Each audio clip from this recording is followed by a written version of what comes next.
voice of Melissa McVie from the Ontario Association of Residents Councils.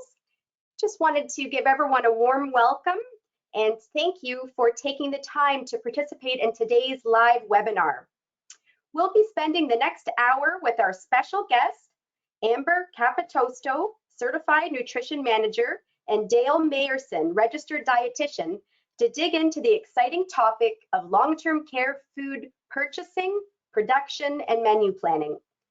Today's session will build upon the foundational knowledge we learned last month in the Long-Term Care Food Services webinar. If you missed that webinar, not to worry. All of our sessions, including today's, are recorded and archived on OARC's website. A reminder that our content today is designed to empower our audience of residents to really deepen their understanding about the inner workings of the dietary department. We received some excellent feedback following our last session, and our speakers have done their best to incorporate some of your questions and areas of interest in today's chat.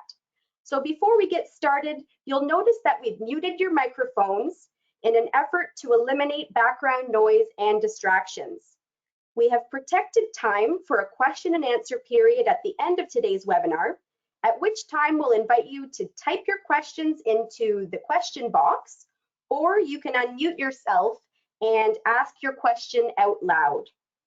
The slide materials for today's session are also available to you in the materials section of the webinar. So without further delay, I'd like to give a warm welcome to Amber and Dale, and thank you so much for being here. Over to you. Okay, thank you very much, Melissa, and welcome everybody. Thank you for attending today. We want to say first that this webinar is not meant to fix menu or food problems in every home. We want to give you information about the regulations in Ontario for menu planning, how long-term care menus are planned, and some best practices that we're using to do the menus. We know that homes are slowly getting back on track after COVID or during the end of COVID, and hoping that residents' councils can sit together once again to review menus and to make sure that their menus are the way they want them to be. So we're also saving time at the end for questions and comments, and we look forward to having your responses after the webinar. Next slide, please. Yes, so the first thing we wanted to go over is to let you know that Residents' Council in the regulations states that the Residents' Council reviews the menus prior to each new menu. So that's very helpful and very important because we want feedback, detailed feedback about the menus from the Residents' Council. It's really important and it makes a huge difference on what the menu ends up looking like. The other point in the regulations is that the Residents' Council every year needs to approve the meal times and the snack times.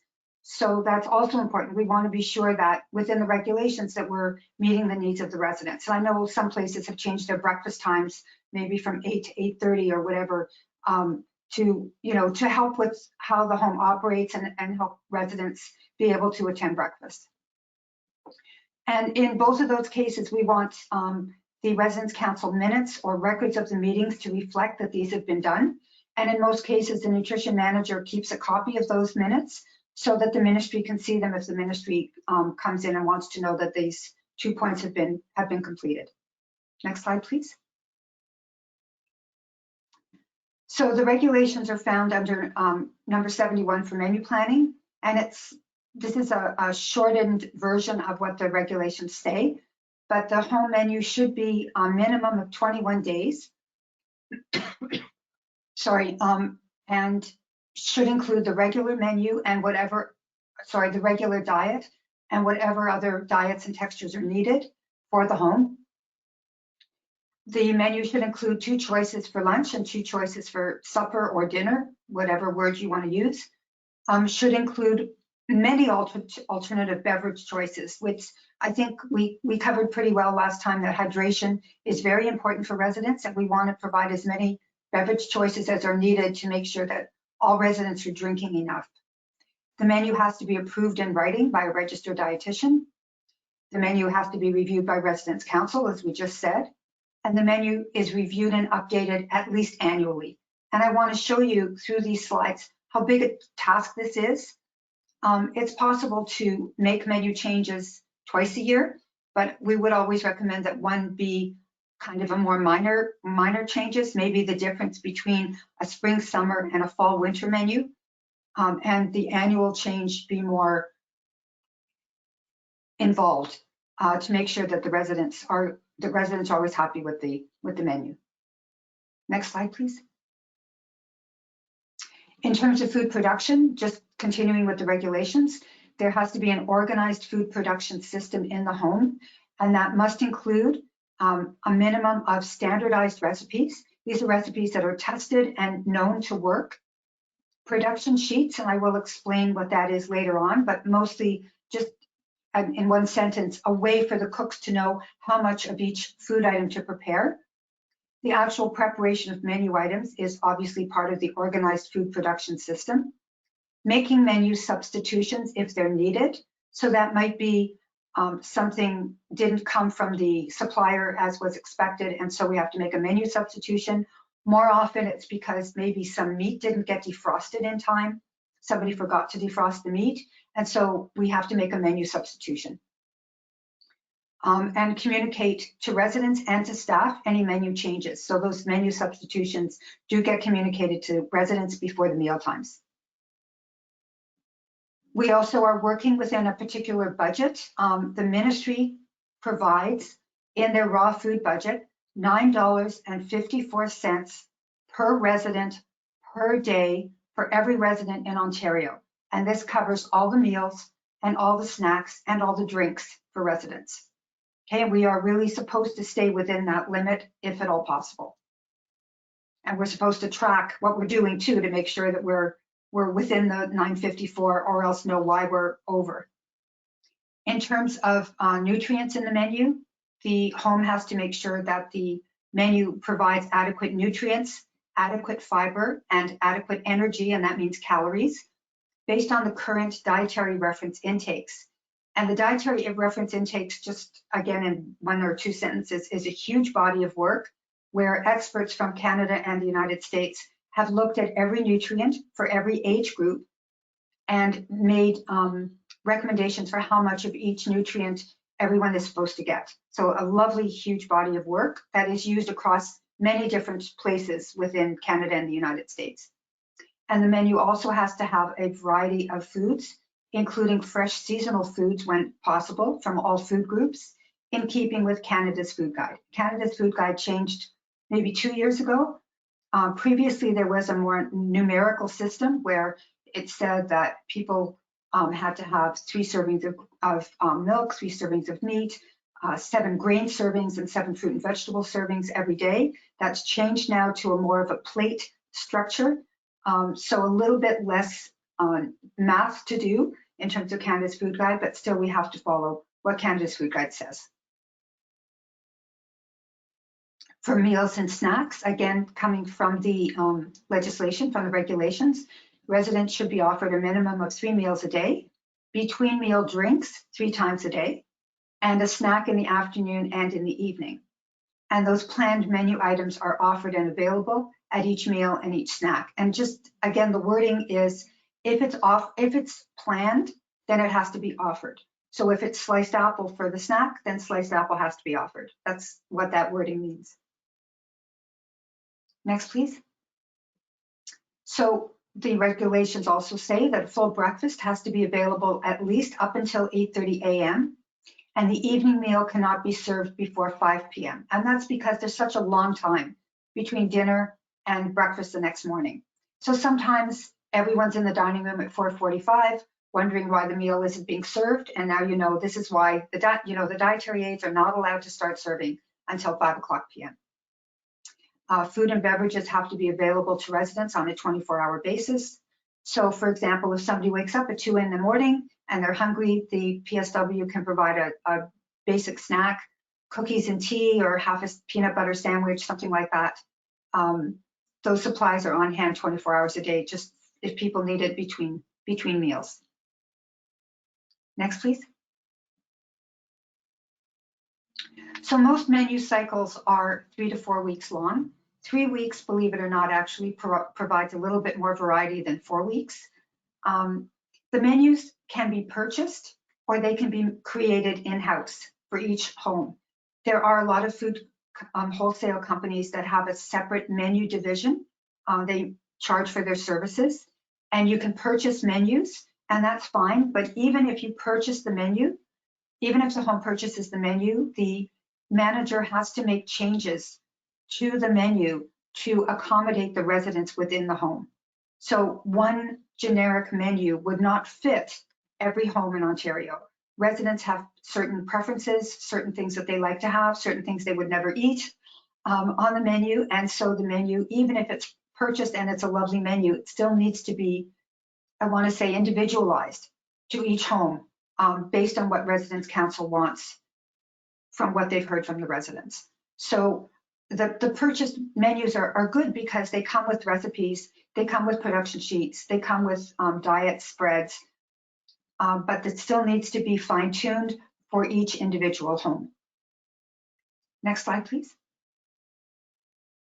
The goals for the menu, of course, they are nutritionally balanced meals and snacks. That doesn't mean that the same nutrition is available every day. Some days are heavier on meat, some days are more vegetarian. The nutrition changes from day to day, of course, because the foods that you eat are changing from day to day. But in every case, it has to be nutritionally balanced over the length of the time of the menu running.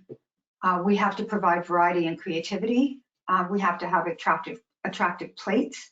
And as an example, I would, when I used to teach menu planning to students, I would talk about, what would a plate look like if there was, filet of sole, poached sole, a scoop of mashed potatoes, and cauliflower. So it's white and white and white. That is not an attractive plate. So color and texture and different qualities of the food have to be mixed together in order for the plate to be considered attractive, to provide variety and make residents interested in eating the food. There has to be a certain ease of preparation. We don't want recipes that have, 25 steps. We want simple recipes and the food tastes good at the end. We want clear and simple menu descriptions. And again, one example that comes to mind is eggs Florentine. You may not know what eggs Florentine is. If it says eggs cooked with spinach, then you know what that's what eggs Florentine is. So we try to stay away from the terms that nobody is going to recognize or that aren't readily recognizable, and stick with easy and simple menu descriptions. And the food, again, we want it to be as much as possible adaptable for all diets and all textures. In one home I was with recently, the home was the home served a lot of salad. We couldn't serve minced salad. We didn't puree salad. We just didn't find those products acceptable. So if instead of a salad, we would have a hot vegetable that would be minced and a hot vegetable that would be pureed. So we have to make sure that all diets and all textures receive the same or equivalent food. Next, please. So some other considerations here for culture and other things. We want to be sure that we take residents' preferences into account. We want to make sure that culture is also taken into account. Many homes, follow a Catholic belief, and so we would have no meat on Fridays to honor that. We would take into account also cooking equipment and labor, make sure that the amount of work is doable for the people that we have on staff. And we include a hot breakfast and 2 lunch and 2 dinner choices. Again, you may say dinner or supper.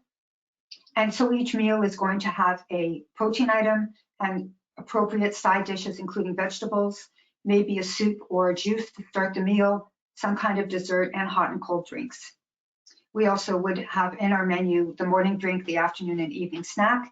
And again, aiming for maximum variety, trying to avoid duplication and trying to avoid repetition, because repetition is the exact opposite of variety. You don't want to eat the same thing every day. Nobody does. So we do try to put in as many things as we can that make the menu interesting and make residents happy to eat the food. Next slide, please.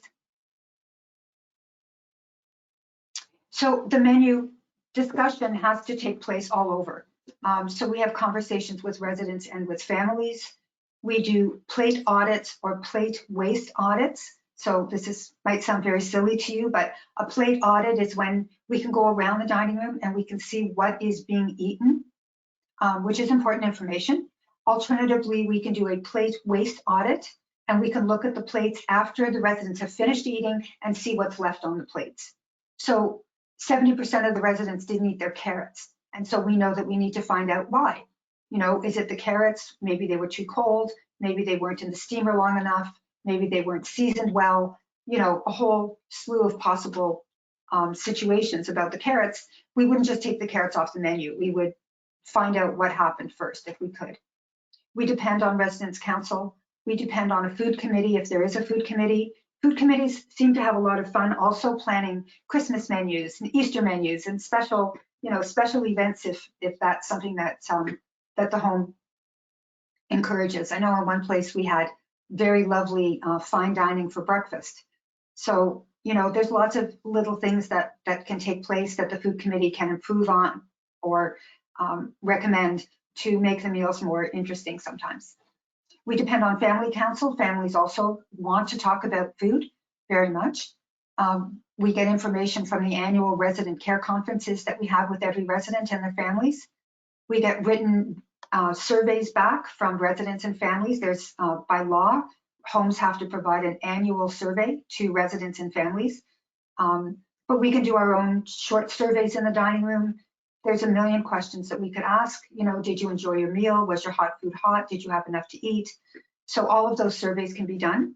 And we look for staff input because the PSWs are providing the most closest care to the residents and the closest service. And so they really know what's popular and what's not popular. And also the dietary aide who's dishing up the food in the servery for the dining rooms also knows better maybe than the manager who's busy with a million different things, how much the residents eat, what they like, what they don't like, what they prefer.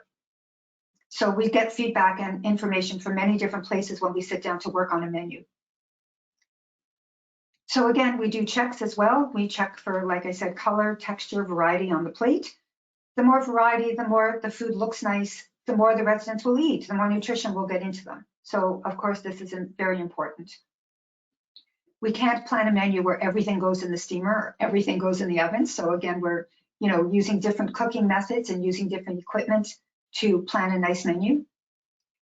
We consider the amount of work, as I maybe already mentioned, to prepare the meal, the recipes, the cook's abilities, so that the food comes out as good as possible, and add seasonal and local foods where possible as well. So we have a wonderful opportunity in the summer, of course, with lots of fresh fruit and berries, to take advantage of that, lots of greens, local greens, lettuces and other vegetables. And we do try to take advantage of seasonal and local foods where we can. We also have some decisions to make about the menu. Do residents want an egg every day for breakfast? Lots of residents in lots of homes have eggs every day. Some want to mix it up, one day egg, one day cheese, one day sausage, one day bacon, like that. We can serve soup at lunch or supper or both. We can decide whether lunch or supper is going to be the bigger meal. Some residents are very happy with soup and a sandwich for lunch, and that's enough if they know that supper is going to be a bigger meal. And all of this feedback has to come from the residents. Maybe the first choice should be something that's very, cook prepared, where the second item is a convenience item. For example, let's say that we have lasagna on the menu and the cook makes the lasagna from scratch. And then the second choice is a beef pot pie, which comes directly out of the freezer and into the oven. That's what I mean by convenience items. Fish that's already breaded and gets popped into the oven or the fryer is a convenience item. But again, these are decisions that are made within the home for the residents that live in that home, because everybody would make a different decision about these kinds of things. And we also want to find out whether residents want to try new foods. I've been eating beef and potatoes all my life and you can't take them away from me. And, we put on a tofu and vegetable stir fry with brown rice, and residents say, I'm never going to touch that. I don't even know what it should taste like. And some residents are going to say, thank goodness, finally, there's something new on the menu. So again, we have this, trying to please every individual and at least try to please, the group feeling within the home by making these menu planning decisions based on what the residents in the home prefer. Next, please. So also, in terms of menu planning, the person planning the menu, the manager has to look at portion sizes. Do people want a whole cup of mashed potatoes, half a cup of mashed potatoes? How much soup? 125 mils, 180 mils? And I'm sorry if I'm mixing up my metric and my imperial measurements, but the point is that we have to know how much is the proper amount to put on the plate. And there's lots of information in terms of best practices, but homes prefer something different, you know, depending on the individual home. The important part for us is that once we decide on a portion size, we have to stick to it through the cooks and through the dietary aides. If the portion size for mashed potatoes is half a cup, then the cooks make enough for half a cup for each person, and the dietary aides serve half a cup. If we make too much, we're going to run out of food. If we make too much, we're going to have unnecessary waste. If we don't make enough, we're going to run out. So everybody has to know the portion sizes, the people who make the food and the people who serve the food. So it's documented. Every single food item has a portion size written down. Next slide, please. We also have to look at the diets. And again, different homes do different things. We do need, for every regular menu, we need a therapeutic menu as well. So it could be a diabetic menu. And again, our trend is to try to liberalize the diet. I can talk about menu planning from way back. We used to have a very firm diabetic diet. So we had the regular diet, we had the diabetic diet. And the trend now is to liberalize. The diabetic diet of old days really limited the servings, the desserts, any kind of sugar, any kind of juice. You know, it was very restrictive. And we found that the more the diets are restricted over time, the less a person eats. And that's not what we want. What we want is for people to have the maximum variety so that they will eat, you know, the most that they can, and the healthiest, of course, that they can. A healthy heart diet would be lower fat, lower salt. Again, if the regular menu is lower in fat and lower in salt, you know, and again, I've seen where the rule of thumb, you know, best practice is to have one salty food a day. So if there's bacon for breakfast, we're not putting ham on for lunch. And if there's ham on, then we're not putting pickles. You know, we're trying to limit the salt without taking it away. We know that salt makes everything taste better. So of course, we're not taking it completely away. We're just trying to lower it by a bit to give the people with high blood pressure, with heart problems, you know, a chance to eat the same kind of delicious food. Some residents are gluten-free or lactose-free. And of course, we absolutely need to respect that and make menus for that. But again, it depends on the individual, and the dietitian may make a special individual menu for any kind of diet. We may have somebody who's going out 3 times a week for dialysis, and the menu is low potassium and low protein and low sodium, and you know, a challenging menu. And then the dietitian would make that individual menu based on the regular menu that we're putting up for everybody else. So minimal changes, but trying to respect everybody's individual needs and wishes. So we can have vegetarian people or vegan people, someone who follows halal or kosher diet, and do our very best to please everybody, you know, using as a basis the menu that we've created. Next, please. Okay, and I mentioned textures earlier. Most places have a regular texture, which is what, you know, the general public eats. We may have a soft diet, or we may have a minced meat or cut up meat diet. Definitely most homes have minced. For people who have difficulty chewing, minced is cutting the pieces into really small bits. And then we have pureed, where the food is kind of a smooth texture, excuse me, for people who have difficulty swallowing.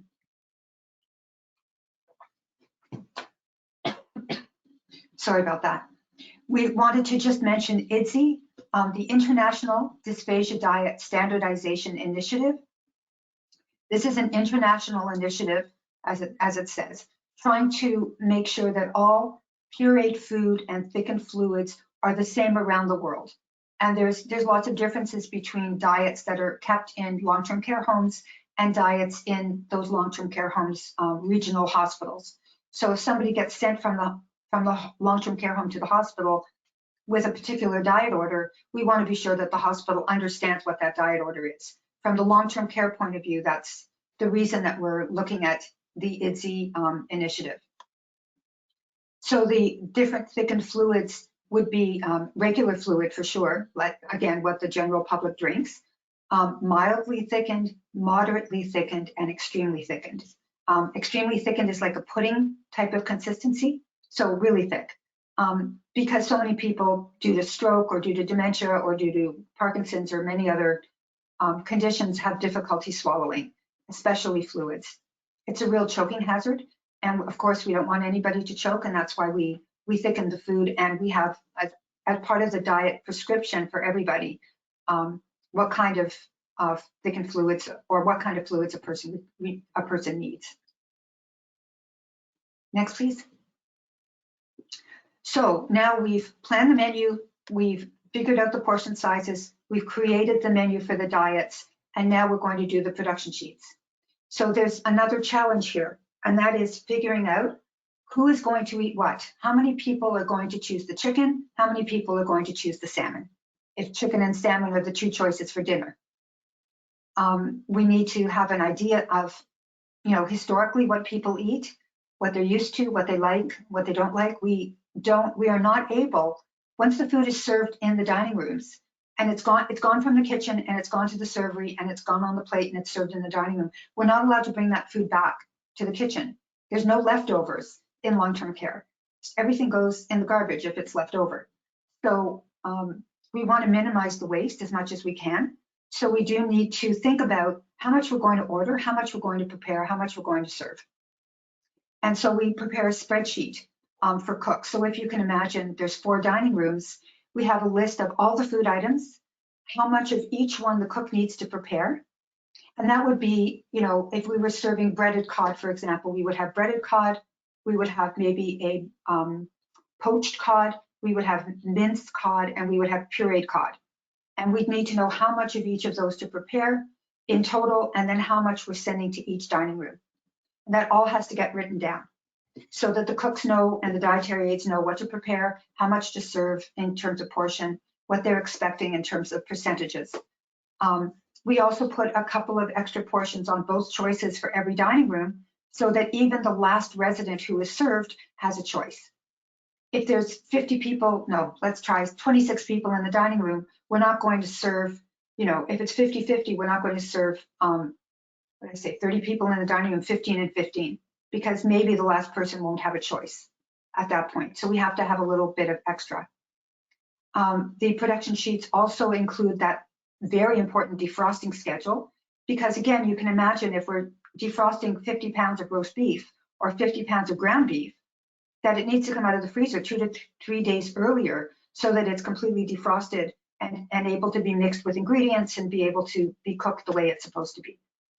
So again, that defrosting schedule becomes very important in terms of, making sure that the cooks can provide the food, the way it needs to be done at the right time, the way it needs to be done. Next, please. And then, as I said earlier, every menu item needs a recipe. Those recipes become important. The ministry is looking for it, and the cooks are looking for it, and we want to be able to provide it. The recipe is supposed to guarantee that the food tastes the same every time it's made, no matter who makes it. And again, I can talk about, way back before we had standardized recipes, where the residents would actually ask me, who's cooking tonight? Because they have a favorite cook, and they know that one cook's food tastes better than the others. And these standardized recipes are supposed to alleviate that problem so that no matter who's preparing the food, it should taste the same. And I mentioned earlier, lots of food companies have a separate business for menus and they would provide recipes. We still make changes to the recipes as we go. Maybe the spicing isn't what our residents like, or maybe the ingredients aren't a type of ingredient that we can get. Maybe those eggs Florentine with the spinach need fresh spinach and the recipe says frozen spinach, or vice versa. So we make the changes to the recipes as we go because we want to always keep improving the food and make sure that the recipes and the food are what the residents like to eat. Next slide, please. The nutritional analysis is the other thing that comes with a purchased menu. But again, you have to make the changes to the nutritional analysis as you make the changes to the menu that you purchased to individualize it for the home. But the regulations require a breakdown each day for calories. They use the word energy, but that's calories. For protein, for fiber, for these other nutrients, which the ministry doesn't specify, and for fluids. So every home's daily menu is supposed to align with Canada's food guide and as much as possible with the dietary reference intakes. And again, like I said, if you've got a heavy meat meal versus a light vegetarian meal, of course, the nutrition is going to be different, but we want across the board to have the nutrients met in general for all of the residents. And the nutritional analysis has to be available for ministry inspectors when they come in. And I always recommend to food service managers to have one book or one location in the computer where they have the menu, they have the production sheets, they have the therapeutics, the special diets and textures. They have all of the, the dietitian's written approval, the residence council's review. All of this should be together in one place. So when the ministry comes in and they ask for it, there it is, all together, and the manager doesn't have to search around to pull all of these bits of information together. So we covered menu planning first, obviously, you've seen. We feel that that's the bigger topic, and we wanted to just be sure that we got through it all. So just as a recap, we need resident feedback to plan the menu, that 3 or 4 week cycle menu.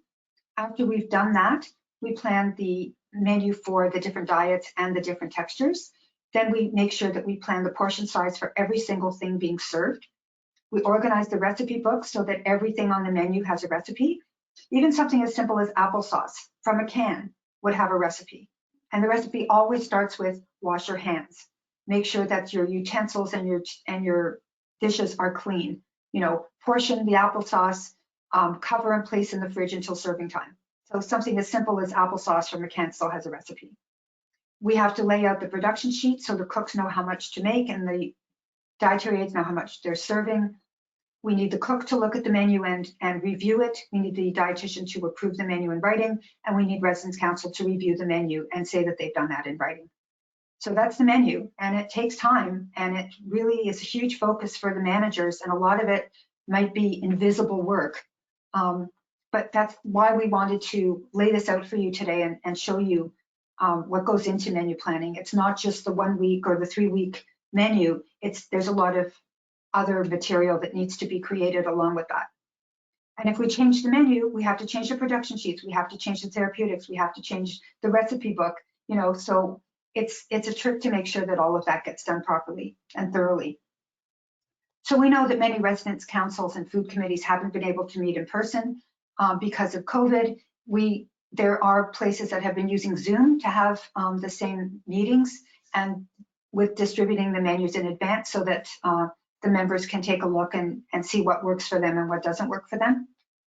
And we also wanted to talk about taste testing. We think that this is really valuable to be able for the dietary manager to call the supplier and ask for some samples and let you taste different samples, let the residents taste different samples. There could be 15 kinds of cabbage rolls, or there could be 20 different kinds of beef pot pies. So it's good to see the different qualities, the different textures, the different products that are available, and this could be done by taste test. And then that what you're serving, the manager knows that what they're serving is something that the residents will really enjoy. Next slide, please. So we wanted to also talk about purchasing. I think some residents have the idea that the food just rolls off the truck and comes straight upstairs, that it's just delivered already prepared, and that's not the truth. But so the home would likely have a contract with a purchasing group for best pricing. So maybe one individual home doesn't have the clout to get really good pricing, but 100 homes together in a purchasing group would get much better pricing. And the home can do a one-stop shop if they want with one supplier for everything. But some homes have a bread supplier, a milk supplier, a fruit and vegetable supplier for like fresh fruits and vegetables, maybe even a butcher for fresh meat, as well as this grocery delivery that comes. There may also be special food suppliers depending on the menu or other items that are needed for the department. Next, please. So usually twice a week, just because we don't have the space to fill up our fridges and freezers and storage rooms with enough for the whole week. So usually twice a week we place an order. That means that we do a complete inventory. We figure out how much of each item that needs to be ordered, and we place those orders generally on computer these days, but some still are by phone call. The delivery truck comes on at a designated time and day and has a fridge and freezer section on the truck. And the receiver, whoever is receiving the shipment, whether it's a dietary aide or a cook or the manager, accepts the delivery, checks for quality, checks for temperature. Frozen items are not supposed to be defrosting as they arrive. Checks for signs of pests, damaged cans, things that are dented or spoiled. And then the receiver puts that food away. Now you can imagine if it's $3,000, $5,000, $6,000 worth of food, that it takes a good amount of time to put everything away, rotate the stock, make sure that the oldest items get used first, check the date on everything. Again, make sure there's no dented cans. It all takes time. And again, a little bit invisible to the residents. Next slide, please. We do a price and quality comparison for almost every item, just like anybody would do if they're shopping for their family in the grocery store. We have a lot of choices. So, for example, soup can be freshly made from scratch, can be canned, it can be frozen, can be powdered. We can add ingredients to make, canned or powdered soup taste better. But there's a choice of what to make and how much it costs and what the quality is. Same with, I just put down a few examples. There's so many examples. But with cabbage rolls, maybe some are mostly meat, some are mostly rice. Maybe there's a sauce, maybe there isn't. The size of the cabbage roll makes a difference. So if the manager's ordering cabbage rolls, they have to know these things so they know which kind to buy that the residents like the best. Same with yogurt. There's full fat, there's low fat, there's Greek yogurt, there's fruit yogurt. There's so many different kinds of yogurt. Canned fruit can be in syrup or the lighter version is in pear juice. And I tend to buy fruit in pear juice for everybody because why not? And it's better than giving the people with diabetes that heavy syrup filled with sugar that they don't need. With broccoli, I've ordered broccoli that's mainly florets and looks lovely on the plate. And then I ordered a less expensive broccoli and it was mostly stems. So I learned my lesson that day. So again, lots of choice, and we have to know which kind of product we're going to buy, looking both at quality and price. Next slide, please. So we want to talk about how residents can help in the process because we desperately need your information. And I think some residents might be really tired of giving their advice on menus. But if a resident says to the dietary staff or to the manager, this food item isn't good, we really need to know why. Is it the flavor? Is it the taste? Is it the chewiness? Is it the quality? Is it the temperature? Is it the seasoning? We need to know, and we would really value that information so that we can make changes that work for you, that work for the residents. Any suggestions that you make would be great. If you want tofu and vegetable stir fry with brown rice, we really want to know. The latest Canada's Food Guide does recommend more plant-based proteins. So we're looking at how we can incorporate beans and tofu and all kinds of different things into the right now pretty heavy meat-based menus. We're asking residents to participate in residents' council meetings when you talk about food, or be involved in a residents' food committee, and just inform the manager or the staff directly if changes are needed. It's like, this meat tastes terrible, or this food item was awful tonight. It was way too salty, didn't have any other flavor. Whatever it is, we need to know. And it will help a lot. It'll help your fellow residents. It'll help us to do a better job. It would be really wonderful to get good feedback from residents. Next slide, please. So I think this is our last slide here. We want to say that the menu should be improved every time it's changed. There shouldn't be a step backwards anywhere along the process. We did want you to know that menu planning is a complex process with lots of steps, and it does take a manager's significant amount of time to get the menu ready every year.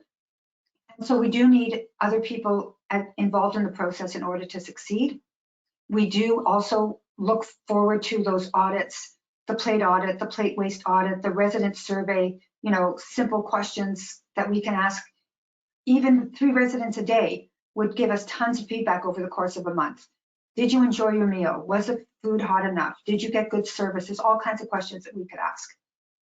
But we really want information. We need information. We're not planning the menu for ourselves. We really want residents to take part and be part of the process, because that's the only way that residents are going to be, satisfied and get the kinds of meals that they want. Next slide, please. Okay, so we have time for questions. I hope I've left enough time for questions. Also, the next 2 slides have my contact information and Amber's contact information. And Amber was also nice enough to put together a list of resources at the very end, the very last slide, so you can take a look at those as well. So Melissa, I'm turning it back to you. Thank you, Dale. And I know, Amber, you've worked together very long and hard to put together that great information. I'd like to invite you both to turn your cameras on so we can see you during the question and answer period. Now, we did have feedback from our first webinar that residents and other participants would like the opportunity to unmute themselves so they can ask questions out loud. So if you are someone who would like to verbally ask a question of Dale and Amber, I invite you to, if you're not able to do so yourself, to send me a message in the chat so I can unmute you. Otherwise, we would love for you to type your questions and I can read them on your behalf. Particularly, I know we love to hear some of the innovative strategies that your homes have employed over the last 18 months to engage residents in menu review. Perhaps you could inspire some other residents and team members on the line today.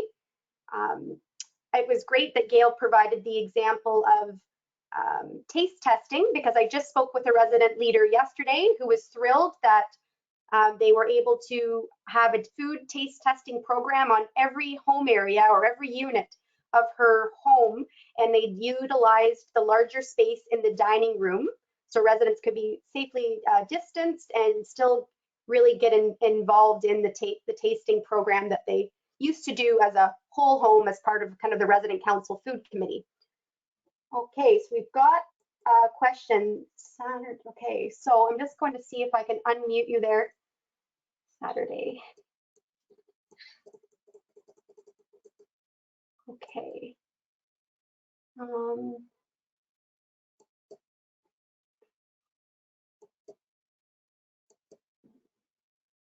Yes, okay. I think I've given the power for Saturday. Could you try to kindly unmute yourself?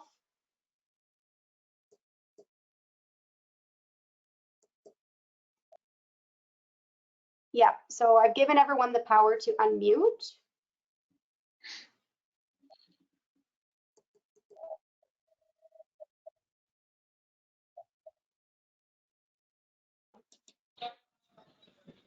I'm sending you an unmute request Saturday if you are able to accept that and try. There we go. Hi, one of our residents, Bill, has a question. Wonderful. Yeah, you can come. Maybe you really want to say your question? Yeah. Thank you. I understand you're worried about texture and appearance on the plate for presentation. Are you in Metro Toronto Homes? Are you covering provincial or are you covering like Toronto Metro? No, we're covering the Ontario regulations. Okay, I have been here 3 years, and when I think of meatloaf, I think of a meatloaf you can actually cut, like have a texture to cut. For sure. The meatloaf is very sloppy, there's not enough binder to hold it together. Now, I don't know if that's where you're looking at your soft diets, and there's nothing for a regular diet? No, the meatloaf, maybe you can ask if the meatloaf recipe can be changed so that it can come out of the oven as a whole piece, and you can get a slice on your plate. Could you do that? You can ask for that? You can ask for that, of course. If you talk to your food service manager, I'm sure that the manager will be thrilled to get some feedback like that and make the meatloaf more sturdy so that you can.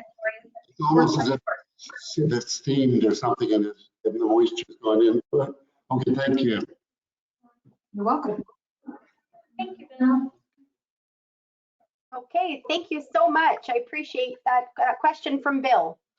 We've got a question coming from Nadia. Is it possible to request xylitol as a sugar substitute for tea or coffee for a specific resident? And this is coming from a loved one of a resident, I believe. So it is possible to ask. I'm sure that it's available in a, maybe in a single serving package, the way, Amber, do you remember the names of the sugar substitutes that we use now? Sugar Yeah, twin? the sweeteners, any type of sweeteners that are liked by our residents and clients. So definitely ask, and they might have something that's comparable. That will be nice, or can get that in for you. Absolutely ask, for sure. Yeah. Okay, great. Okay, we have a question from Christy. A resident in our home is wondering about how to increase the seasoning in menu items. And okay, many residents in our home are between the range of 80 to 90 years old and have lived their lives eating items, maybe I think she means more on the bland side, or without all the extra seasoning and flavoring. How can we do this? How can we increase the seasonings and medium cooked foods? I'm not sure what that second half of the comment there is, Christy. I apologize, but perhaps you can maybe speak to other strategies for the seasoning and the flavoring. It's always a trick because some people really like blander food. I have the same thing with my husband. So he likes bland food, and then I keep a bottle of hot sauce on the table. Some people we've purchased many times a bottle of Mrs. Dash. I don't know if you're familiar with that product, but it's a seasoning mix with no salt. And salt should also be available for residents. So, maybe the food is made more bland to please most of the residents, but then the rest of us who like a little pepper in our food and a little spice, we can add it, as we want after the food has already been cooked. It's easier to add seasoning than to take it out, Great. I think that answers Christy's follow-up question. How do you balance the seasoning levels for those who want that punchy flavor and those who prefer kind of more neutral flavor profile? So I think adding and I have supported homes where there are a range of condiments available to residents for each meal. So perhaps that's something that could be requested by the Residents' Council as an opportunity for quality improvement. I think Dash has like 20 different flavors. So I think lemon pepper was my favorite, but there's lots of them. There's a few, yeah. Excellent. Okay, I've got another question. Can someone request that all their juices are replaced by water? So if that aligns with a resident's preferences for beverages, that they are someone who always likes to drink lots of water versus maybe lots of juice and tea that might be readily available in their home? Absolutely, water should be available all the time. And what we run into a problem with sometimes is where the family gives the resident water, but the resident says, I would like to have juice. So sometimes that happens. But yes, water should always be available. There should be a jug of ice water right next to the juice and next to the milk and the tea and the coffee. That's the idea of providing, a beverage cart that has a variety of drinks, and the resident should be able to get what they want. Yeah, and if a family member would like to bring that preference forward to the team, it can be a part of the care plan. Is that correct, Dale and Amber? That's if the resident can't ask for it themselves, that it can be that those wishes can be articulated by a family member. That's correct. That's correct. And it would go in the care plan and in the records that are in the surgery, and it can also go on the MAR sheet where the medications are listed.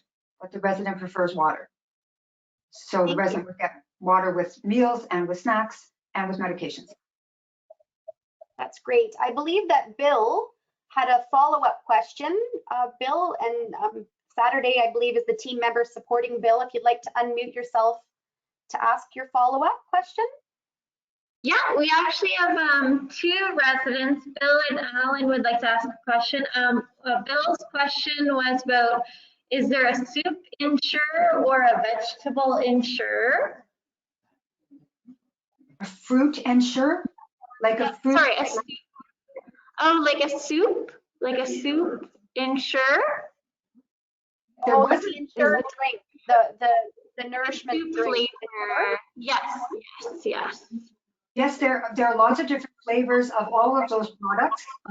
There's Boost, there's Ensure, there's a whole bunch of different supplements available, and they do have some juice-based products and some milk-based products, and the milk-based products are all lactose-free.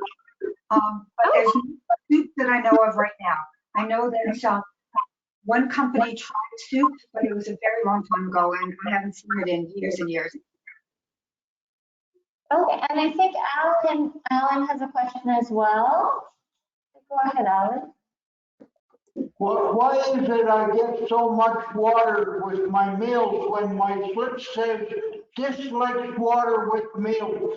It all goes to my legs, and they're treating my legs for water, and you're pushing water on me every meal. And all that you're doing is building up the arms of the people that carry the food. Well, Because they got to carry it away too. I hear you.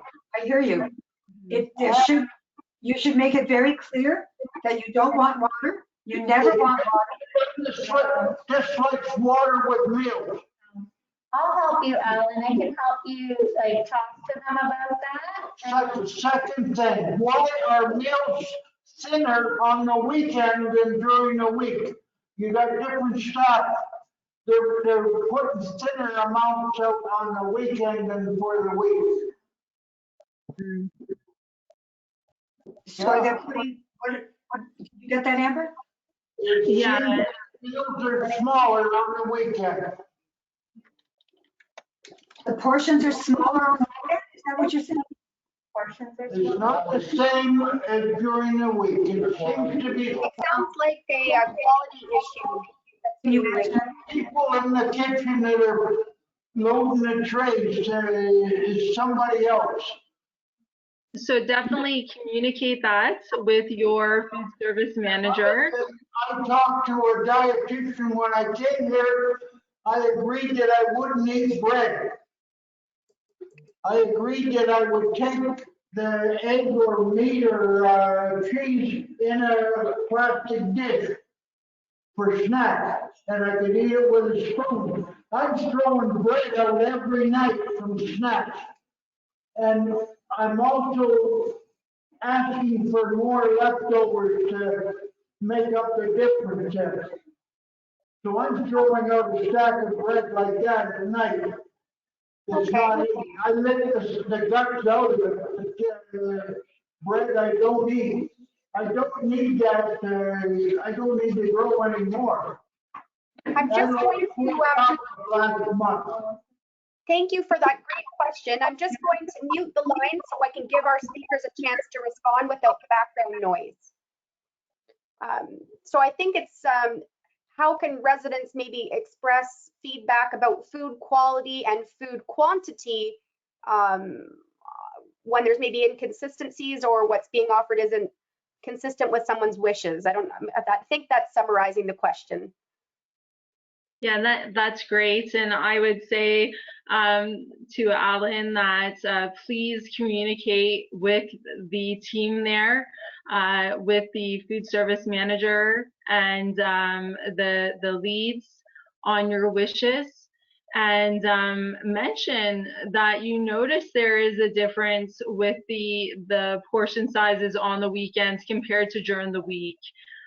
Please mention that. So for everybody, it's really important that you communicate with the food service managers and the leads as part of the food and nutrition team because unfortunately we don't have eyes everywhere, and we count on all of you to share your thoughts and knowledge. Thanks so much. I know we've got a few more questions I'd like to try to get to, and I know Gail in our audience would like to unmute herself to ask her question live. Thank you so much. I would like to touch on menu planning, and specifically with respect to a 21-day rotation, providing lots of variety and less repetitiveness, because there's always two options at mealtime, at lunch and dinner. And I would suggest to you that while the menu says there's two options, most of the time it's really only one, because I'm always selecting the one thing that I want of the two choices. So it's really not as robust a rotation as you might think, or as might be suggested, because you've got two options times the number of meals you're serving times the 21-day rotation. The second point that I'd like to make is with respect to menu planning when it comes to looking at the plates, how much was consumed and how much is left on the plate. And I would like to suggest to you that we shouldn't confuse what I choose as my menu choice with what I would have liked to eat. My choice is simply what I am choosing between the two options, not what I would like to be eating. If there's stew 1 and stew 2, I'm having to choose one. My choice is not to eat stew at all, but something of a more substantial nature. So I would just like to suggest that taking those audits at the end of meal times is not as telling as you might hope. Okay, thank you, Gail. We shouldn't have stew 1 and stew 2 as the two choices. There should be something very different on the menu. If stew is one of the choices, something else should be there. It's poor menu planning to do it that way. And it's the same with, I remember hearing about little bits of beef in a sauce and having it be called 20 different things. And that's also not supposed to happen. The food should be significantly different recipe by recipe. We shouldn't have the same thing over and over again. Same with the meatloaf that the other gentleman talked about. Ground up meat on a plate with gravy can be called 100 different things, but it's got to be, the recipe has to represent what it is. So hopefully the menu choices are more robust for you. And I believe you have every right to comment to the manager and say that this is not appropriate for what you want. I would feel the same way if it was fish or liver. I would never have the liver. So my only choice is fish. So I totally understand what you're saying, that there's not really a choice for me because it's not two items that I would like to choose from. You could, I don't know if you've tried to ask for, another item that would be easy to prepare as available as a third choice. Some people are very happy with a scoop of cottage cheese or with a ham sandwich or with, I'm making things up as I go along here because I'm not exactly sure what your manager is going to say. But it is helpful to have a third choice for people who don't like either option or who just feel like they had no choice at all. I know that's not solving your problem, Gail, I apologize. I'm just trying to think about options that you could come up with to talk about with your food service manager directly. Thank you. Thanks, Dale and Amber. We've had some great praise coming through the chat box here about the content and the quality of your speaking and your responses today. I just have time for one more question. And this is a question that comes through frequently to the OARC team. How can family members, I think you've mentioned this earlier, how can family members, powers of attorney, substitute decision makers, how can they bring feedback about menus forward? The question is, can they attend resident council meetings on behalf of a resident? And we know the legislation as clear is that resident council meetings are for residents only, and family members have the option to form their family council. Although Yes. I know that the powers and scope of family council is not the same as a residence council. Could you maybe speak to some strategies that families members might utilize to bring feedback forward on behalf of a loved one living with cognitive changes? Yes, I would love to see the food service manager be invited to the family council meetings Yeah. to go over how things work and what can be done and changes that maybe they never even thought of. You know, one person doing this menu planning job it's a little bit too much. It's really, we need so much input from everybody else. And we are there to please the residents. But the families also have quite a bit to say, and especially if they're feeling that they're communicating on behalf of residents who can't speak for themselves. I can tell you, maybe we don't have time for a funny story, but I was walking past a resident and she had just finished her soup. And I said, how was the soup? And she said it was great. And half an hour later, her daughter called me and said that her mom called her and told her that the soup tastes like dishwater. And I said, I just talked to your mom. She said that the soup was good. She said, oh, she's afraid to complain because she thinks she'll get poor service. You know, and it broke my heart. Like it shouldn't happen that way. People should be, we're looking for feedback. We're not looking to be, you know, yelled at, or, of course, but, you know, feedback, information, thoughts, ideas, alternative suggestions, all of those things are valuable to the nutrition manager. We absolutely need to have that information so that we can do the best job possible for the residents. I'm not even sure if I answered your question at this point. I'm sorry, I went off on my own tangent, but we need everybody's feedback. And if families have to share information, we would be very pleased with that. And you did, Dale, because also like in terms of being invited to the family councils, but also you mentioned, as you mentioned, just picking up the phone and calling the nutrition manager and providing that feedback.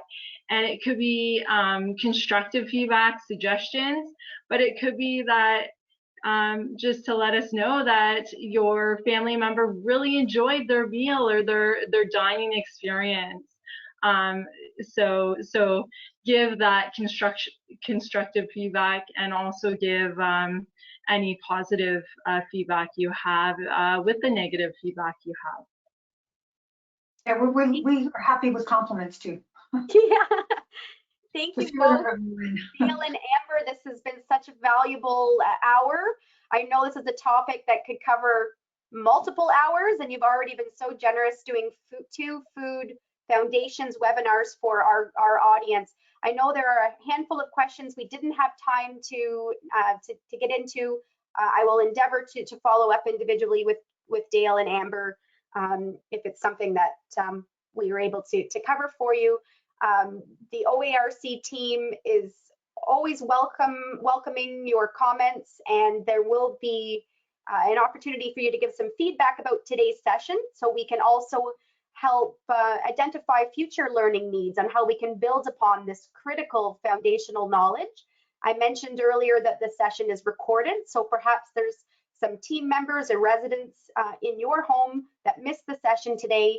This is a great learning tool that can be shared time and time again in your homes. So thank you so much for spending this hour with us this afternoon. Thank you to our wonderful speakers, and wishing everyone a great rest of your day and week. Bye, everybody. Thank you. Thank you.